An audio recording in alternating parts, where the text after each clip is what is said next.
Universo Épico no ar, e no programa de hoje a gente vai falar sobre ilustrações, quadrinhos. E quem tá aqui com a gente hoje é a Beatriz, Didi Mamusca, né? Que é o nome artístico dela. E se você tá curioso, ela já vai explicar pra gente, né? Seja bem-vinda, Didi Mamusca. Explica pra gente, pro pessoal de casa, o porquê desse nome. Bom, quando eu comecei a trabalhar com ilustração, eu esbarrei no problema da assinatura. Porque eu tenho sobrenome de pai e mãe. E meio que dava um conflito em qual sobrenome eu ia usar. Então eu acabei adotando Didi Mamusca, que é o meu apelido de infância. Assim ninguém vai ficar chateado, né? Assim ninguém fica chateado. Nem pai, nem mãe. E é um apelido pra mim que é muito carinhoso, então caiu como uma luva. Perfeito, perfeito. Então vamos falar sobre o seu primeiro trabalho, que é a Semente Rebelde, né? Sim, a Semente Rebelde foi um trabalho que eu comecei a produzir em 2015 e ele entrou em financiamento coletivo em 2016. Infelizmente o financiamento coletivo não foi pra frente porque eu não juntei a cota que precisava. E eu segurei esse projeto por mais um tempo. E em 2017 surgiu a oportunidade de eu lançar ele com uma tiragem pequena. Então foi feito 25 exemplares, que pra minha alegria esgotou no primeiro dia. Então eu soltei a pré-venda na minha página e acabou. Então eu já tenho a segunda tiragem e estou indo para a terceira agora. E por que essa semente ela é rebelde? Então, essa é uma história engraçada, porque assim, eu já tinha essa ideia faz algum tempo. E então eu encontrei o meu agora marido. E o meu marido meio que foi a inspiração total para fazer esse livro, porque ele é uma das pessoas mais rebeldes que eu já conheci na minha vida. Ah, é? E meio que ele completou as lacunas que faltavam no resto do livro. Porque às vezes você ser rebelde não é uma coisa tão ruim, né? Tem certas coisas que você precisa realmente fazer porque é uma experiência que você precisa passar. É meio que mais ou menos esse livro. Sementes, elas viram árvores de qualquer jeito, mas a semente queria explorar algumas coisas antes disso acontecer. Ela teve que passar por esse processo, para isso ela tinha que ser rebelde. Entendi. Seria uma metáfora aí de não querer crescer? Mais ou menos. Ela fala um pouco dessa segurada que a gente tem com assumir algumas responsabilidades e as coisas elas precisam vir pra gente no certo tempo. Então, ela fala um pouco disso. Às vezes você não está preparado para determinadas coisas. Qual é o seu público?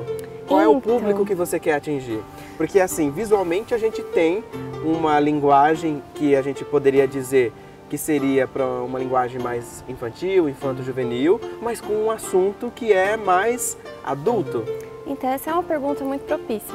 Porque assim, tudo que a gente tem que trata com imagens, seja quadrinhos, seja livros ilustrados, as pessoas associam imediatamente ao público infantil. Então, quadrinhos, Turma da Mônica, público infantil. Livro ilustrado, livro da Peppa Pig, público infantil. Não necessariamente aquilo que carrega a imagem, ela tem que ter um público infantil. De fato, a Semente Rebelde foi pensada para um público um pouco mais jovem. Mas assim, o roteiro tem níveis. Então, a mensagem que passa para uma criança pode ser diferente da mensagem que passa para um adulto, ele tem que abranger a todo mundo.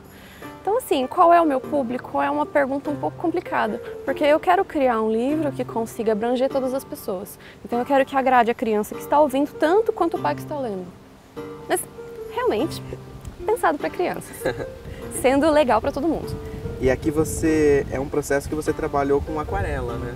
Então, eu sou aquarelista, eu tive um professor muito bom na faculdade, que foi o Tuneu, e ele me ensinou quase tudo que eu tenho de aquarela e, assim, é minha técnica favorita. Agora eu estou trabalhando um pouco mais com o nanquim, né, que é uma tinta, um pigmento preto, e por conta do custo da impressão. O custo da impressão colorida é um custo um pouco mais elevado. O custo da impressão preto e branco é um custo um pouco mais em conta. Então eu consigo fazer tiragens maiores e livros com mais páginas se eles forem com o miolo deles em preto e branco. Mas, assim, técnicas aguadas é a minha especialidade. Fugiu um pouco disso, eu ainda fico meio insegura, assim. Gosto de aquarela e gosto de nanquim. Você encara como um trabalho difícil de atingir o público que você quer, difícil de distribuir o seu trabalho? Então, aconteceu uma coisa nas redes sociais recente que dificultou muito o nosso trabalho, que foi a questão do algoritmo do Facebook e o algoritmo do Instagram. Então, antes nós que temos páginas e tal, que a gente tem que divulgar o nosso trabalho digitalmente. Não adianta a gente só ir em eventos, não, a gente tem que ter mídias digitais. Nós tínhamos um algoritmo que limitava as nossas visualizações. Então, se você curte uma página, Você quer ver o conteúdo dela. Você quer ver o conteúdo, mas você não recebe esse conteúdo por conta do algoritmo. O Facebook não entrega. O Facebook não entrega. E agora, com a atualização do algoritmo, ele entrega cada vez menos. Então, se a minha página está com 1000 curtidas, eu tenho algumas postagens que têm 100 visualizações. É muito pouco. Então, assim, a questão do trabalho mesmo, de você sentar e produzir, é uma coisa trabalhosa. Então, prazerosa. É a parte prazerosa. Você trabalhar com social media, já que você é independente, né? Então você não tem uma equipe, você trabalhar com postagem, com divulgação, essa é a parte chata. Então, assim, acho que o melhor que eu posso falar é que você tem que existir em mais de uma delas, por mais que seja cansativo. E você teve que tirar muito do seu bolso para poder tornar realidade, físico, né? Então, esse livro ilustrado? É um pouco chateante, porque para você trabalhar com a coisa que você gosta, livros ilustrados e quadrinhos, você precisa ter um emprego. Outro, para você poder investir nisso. Porque ele te dá um troco, mas ele não dá o troco para você tirar a próxima tiragem. Então, assim, do meu bolso eu não tive que investir uma quantidade absurda de dinheiro justamente por ser uma tiragem pequena. Então, assim, foram 25 exemplares que eu imprimi. É uma quantidade que eu consegui pagar e que conseguiu me dar retorno. Agora eu estou tentando fazer tiragens maiores, então de 25 pulei para 50. Aos poucos a gente vai aumentando, né? Querer começar com uma tiragem de 1000, você precisa de espaço para guardar essas coisas, porque vai fazer volume na sua casa, são caixas de livros. Você precisa ter noção que você tem que saber como você vai guardar, porque são 1000 exemplares, eles vão ficar guardados em determinado tempo. Então, assim, é toda uma questão de logística que quem está começando não tem. Então é legal você começar com tiragens pequenas e ir aumentando, tanto para o seu bolso quanto para a sua experiência, que vai aumentar conforme o tempo for passando. Ok, vamos fazer o seguinte então, a gente vai para um rápido intervalo e no próximo bloco, né, a Didi Mamusca fica aqui comigo e a gente vai falar sobre os projetos, né, que estão em andamento, alguns que já passaram, né, pela mão dela e também dicas, ela vai dar dicas aqui, tá?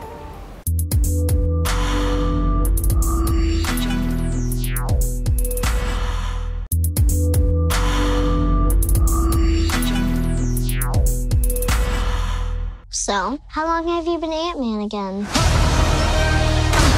Not long. It just sort of happened. E abrindo o segundo bloco, depois dos acontecimentos de Capitão América Guerra Civil, Scott Lang precisa lidar com as consequências de suas escolhas como super-herói e pai. Ainda esforçando-se para equilibrar a vida pessoal com as suas responsabilidades como Homem-Formiga, ele é procurado por Hope e Dr. Hank para uma nova missão urgente. Scott deve vestir o traje mais uma vez e aprender a lutar ao lado da Vespa, para descobrir segredos do passado. We're gonna die. I don't wanna die. We didn't die.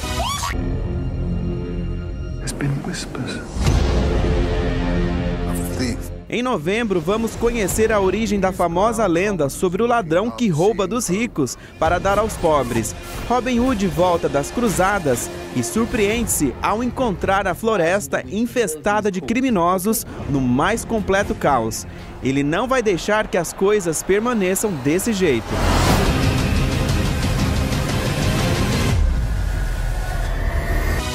Vamos ver agora as séries que chegam no mês de maio na Netflix.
o Universo Épico vai mostrar agora uma exposição bem legal, 101, melhor, 100 mais um Spirit, não é, Márcio? Isso mesmo. Na comemoração de 101 anos do Will Eisner, que é o autor do Spirit, a gente resolveu reunir vários artistas do Brasil todo e para eles fazerem uma releitura das capas do Spirit, né? E aí, como é 101 anos, e o ano passado foi centenário, né? Então nada mais do que fazer 100 mais um Spirits. Agora explica pra gente, né? Quem foi o Will? Bem, o Will Eisner é considerado o pai dos quadrinhos ou da novela gráfica. Ele é norte-americano, ou era, né? Faleceu. Se você for querer saber um pouco da história do quadrinho, da história de cada um artista, você vai ver que o Eisner tem um pedacinho de participação na história deles. E aqui, atrás de mim, vocês podem ver que a gente tem diversas capas, né? Que elas foram refeitas, né? Sim, releituras, né? Releituras das capas com o toque de cada artista, né? Então tem a do Will Eisner em miniatura, um pouco do trabalho, como foi desenvolvendo o processo, e a capa resultado feito pelos artistas. Os artistas, eles ficaram livres, né? Eles puderam ou usar o próprio personagem, né? Para fazer a construção, né, da capa dele, da releitura, ou simplesmente usar apenas o traço, né? Sim. A ideia, assim, o Will Eisner trabalhava com a palavra spirit de diversas formas. Então isso daí também foi uma liberdade que deu para o cara fazer a releitura, né, o artista fazer a releitura do logo, digamos assim. Então você vai ver, tem várias formas que a pessoa utilizou para dar essa visão nova, né, de algo já batido, mas que aí você vê que tem algo mais para apresentar para a gente sempre. Vamos fazer o seguinte, então, a gente vai agora conversar com alguns artistas, né, para a gente verificar como é que eles pegaram essa ideia e transformaram numa capa nova. E antes da gente conversar com os quadrinistas, eu vou conversar agora com o DJ Carvalho, ele que é cartunista e jornalista e entrevistou o Will. Não é verdade, DJ? É verdade, faz um tempinho já, né, quase 20 anos, Michel. E como é que foi essa entrevista? Conta pra gente. Olha, foi muito bacana. Na verdade, ele vinha para o Brasil para fazer o lançamento do livro No Coração da Tempestade, e eu tive a oportunidade de conversar com ele antes da vinda. Então foi por telefone mesmo, ele estava na Flórida, ele já tinha 80 anos na época, um pouquinho surdo, né? Mas com muita paciência, pedia para repetir quando não entendia, e foi muito bacana porque ele é uma pessoa muito humilde, né? Ele começou até a bater papo no meio da entrevista, foi bem legal mesmo. Nessa entrevista, ele falou, eu na época desenhava pouquinho, né? Mas ele falou assim, tô vendo que você entende de quadrinhos. Eu falei, não, eu coleciono, eu estudo. Aí desenhar, eu desenho um pouquinho. Manda uns quadrinhos para mim, eu vou dar umas dicas para você, né? Quer dizer, uma humildade a toda prova, né? E aí não mandou? Então, eu não mandei por duas razões, né? A primeira é que eu tinha um pouco de vergonha, tinha 24 anos na época, né? Tinha parado de desenhar por um tempo. Nem tinha começado com as minhas tiras ainda em jornal, e então deu um pouquinho de vergonha. E a segunda razão que eu não mandei foi porque na entrevista ele me disse que ele recebia 40 quadrinhos por semana e não tinha tempo de ler. Então eu falei, bom, não vou ser eu ser mais um. Porém, uma coisa curiosa é que eu acabei aprendendo com ele agora, mesmo depois, né? Obviamente que ele já morreu em 2005, só que quando a gente foi recriar, lá eu fui convidado para fazer também uma capa, quando eu fui recriar ou reler, né, fazer uma releitura da capa dele com os meus personagens, eu descobri, na hora de fazer, na feitura mesmo, algumas técnicas de sombra e luz que ele utilizou na capa, que eu peguei cores frias e quentes para fazer a sombra e a luz, que eu observava na história, mas não sabia como fazer. E ele serve de referência, né, para os cartunistas e quadrinistas? Assim, com certeza, porque o Eisner, foi ele que começou a usar cortes, fusões, elementos de sombra, branco e preto, que na época não se usava, elementos até mais cinematográficos, né? Aquela coisa do quadrinho quadradinho mesmo, com Eisner você via muito pouco, e era uma coisa muito interessante, porque no Spirit em específico, ele dizia que o Spirit era o espírito da sociedade da época. Então havia HQs em que o Spirit aparecia no finalzinho, ele não parecia nada, assim, a história inteira você não viu o Spirit, e no final ele aparecia e fazia um comentário irônico, né, ou até um pouquinho sarcástico. Então desse ponto de vista é muito interessante, e na hora de mexer ali, de fazer vendo a capa dele, eu aprendi um pouquinho mais também. Então foi uma brincadeira bem gostosa, bem divertida e possibilitou até fazer uma piadinha dentro da capa com a sombra de um dos personagens, né? Que eu tenho um personagem muito narigudo, então eu brinquei com a sombra nariguda também. DJ, o pessoal então que está assistindo a gente tem que conhecer, né? Tem que ir até a biblioteca para, né, conhecer a exposição, que está muito legal. Eu acho que é uma chance bem bacana e assim, é divertido porque quando são muitos artistas fazendo muitas capas, cada um tem o seu toque pessoal, tem o seu traço diferente, então você vai achar coisas com um traço mais infantil, mais brincalhão, mais realista, várias piadas dentro de piadas. Eu acho que vale a pena e é sempre assim, é sempre bom lembrar, né? A biblioteca é um ponto que fica no centro da cidade, é gratuito, é cultura, o tempo inteiro eles têm essas exposições e essa em particular para quem gosta de história em quadrinhos e quem já leu Spirit, né? Tem que ir. Eu acho que é uma daquelas que você tem que anotar na agenda que precisa fazer. Olha aí, tá anotado? E aqui do meu lado já está a Ana Li que já esteve no Universo Épico, né, para contar sobre coisas da vida e ela participou aqui para fazer a releitura, uma versão da capa, né? Qual a capa que você escolheu? Eu escolhi a Spirit número 24, que é essa daqui, e tentei pegar um pouquinho aí do universo do Will Eisner, trazer um pouquinho com o meu, fazer essa brincadeira aí, juntar os dois. E eu pensei, né, já que o Will Eisner tem toda essa coisa de brincar com os títulos, com as capas, os splash pages, aí eu pensei, o que eu posso fazer de brincadeira para unir as duas coisas, né? Então eu coloquei o personagem dele, o meu e ele mesmo, né? Você pegou aqui então uma mistura, né? Você usou de referência a capa dele e aí transformou com os seus personagens, né? Transformei com os meus personagens, coloquei o dele também e coloquei também o legado dele, que são os quadrinhos, né? Que são todas essas páginas que ele deixou pra gente de inspiração. Aqui na capa original a gente consegue ver que os personagens estão como se fosse numa caixa forte, né? Cheio de moedinha, né? Aí na sua releitura, a sua personagem e o personagem deles está no meio de um monte de páginas, né? Seriam boletos? Poderiam ser, mas não, na verdade é o tesouro que ele deixou pra gente, né? São os quadrinhos, todos esses ensinamentos e inspiração que ele deixa pra gente aí. Principalmente pra quem tá começando agora, é bem importante isso. Perfeito. E aqui do meu lado também tem o Bruno que também fez uma releitura aqui, né? Uhum. Usou do próprio traço para transformar a capa do Will, né? Exatamente. Como a ideia do projeto era a gente adaptar as capas, cada um com o seu estilo, a minha ideia foi adaptar a questão do letreiro que ele usou aqui, que estava caindo. Eu transformei o título inteiro em um letreiro e só usando a minha estilização, o meu traço para adaptar. O letreiro é bem marcante, né, nas capas dele.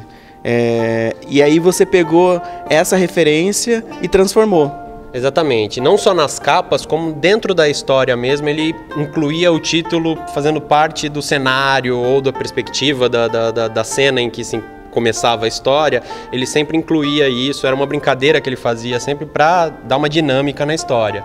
Então a ideia justamente era brincar com esse título e com o personagem do Eisner.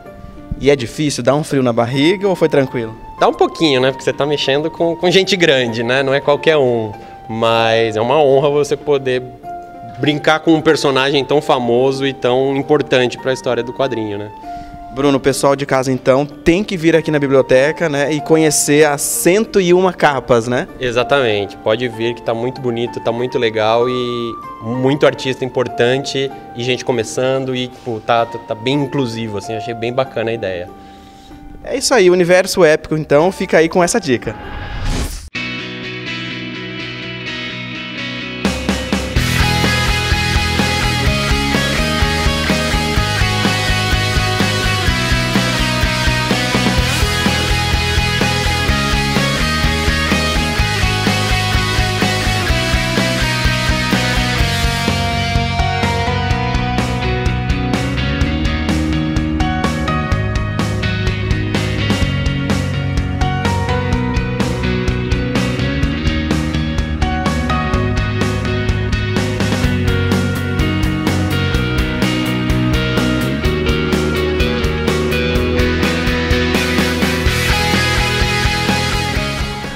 Volta aqui com o nosso bate-papo com a Didi Mamusca. Ela que no primeiro bloco falou sobre A Semente Rebelde, que é um trabalho dela, o livro ilustrado. Só que você migrou, né? migrou desse trabalho de um livro ilustrado para quadrinhos. Foi. Como é que foi esse processo? Então, como todo bom estudante de artes visuais, todo mundo acaba gostando um pouco de quadrinhos, né? E eu queria ingressar nesse meio do livro ilustrado, mas eu senti um pouco de dificuldade. E assim, conversando com o pessoal dos quadrinhos, eles me estimularam bastante a transitar de um lugar para o outro.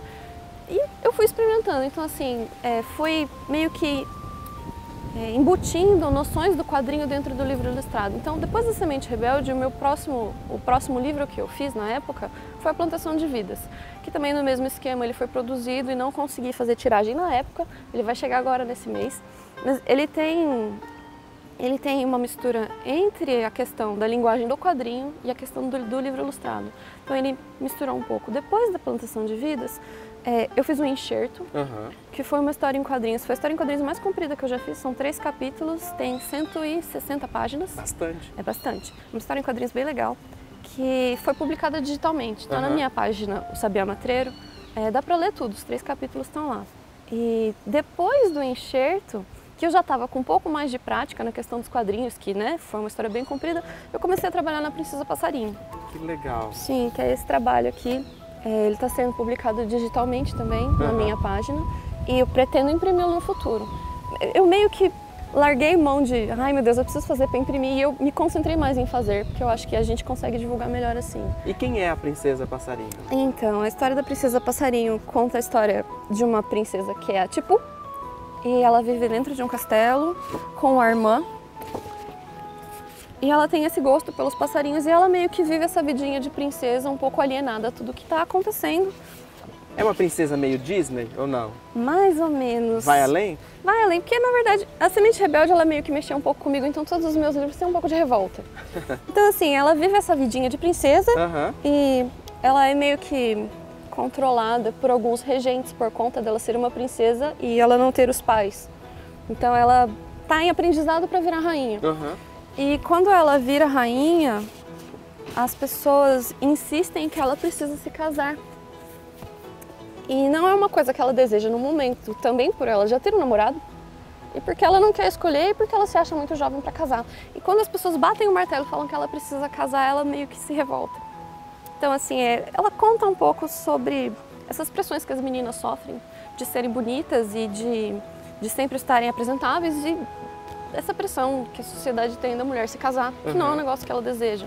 Você está escrevendo, você está desenhando a Princesa Passarinho.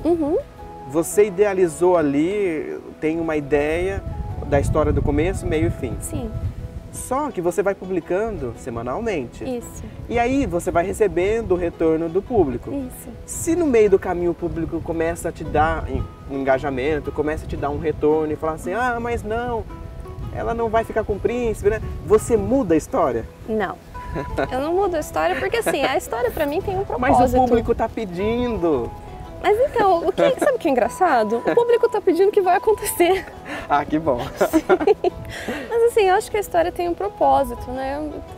Eu gosto de saber o engajamento do público, mas assim... Você nunca mudou nem um tantinho só pra agradar o público? Não. Querendo ou não, a história fala um pouco de mim. Tá então certo. assim, acho que eu tenho que ser fiel ao que eu penso também. Vamos fazer o seguinte, o pessoal ficou interessado, né, em querer acompanhar a Princesa Passarinho. Como é que faz? Então, a Princesa Passarinho é publicada semanalmente, segunda, sexta e sábado, na página do Facebook, o Sabiá Matreiro, e é publicada também no meu Instagram. Se você colocar lá, @DidiMamushka, é um pouco difícil de escrever, mas se você colocar Didi, ele já vai achar. Dá pra ver. Então, assim, eu coloco no Instagram o passo a passo, então quando eu vou desenhando as páginas, eu coloco o rascunho, eu vou tirando foto do processo para você ver como é, como que faz para você chegar na página finalizada e depois eu posto a página final. Então assim, dá para acompanhar nessas duas redes, são as que eu sou mais ativa. O Instagram é a que eu funciono mais, mas eu coloco também no Facebook. Didi, eu quero agradecer então a participação no programa. E quando tiver outro lançamento, olha, manda uma mensagem pra gente e vem aqui pro Universo Épico. Não pode deixar que eu mando sim. Falar de quadrinhos e ilustração sempre é legal. Eu gosto muito. Espero que vocês gostem da Princesa Passarinho. É uma das histórias que eu fiz que eu mais gostei. Então assim, é bem bacana. Eu tenho certeza que o pessoal de casa vai gostar, porque só o que eu vi aqui é linda. Ah, muito obrigada. As páginas estão muito bonitas. Muito obrigada. E olha só, o Universo Épico vai ficando por aqui. Na próxima semana a gente volta com muito mais. Tchau!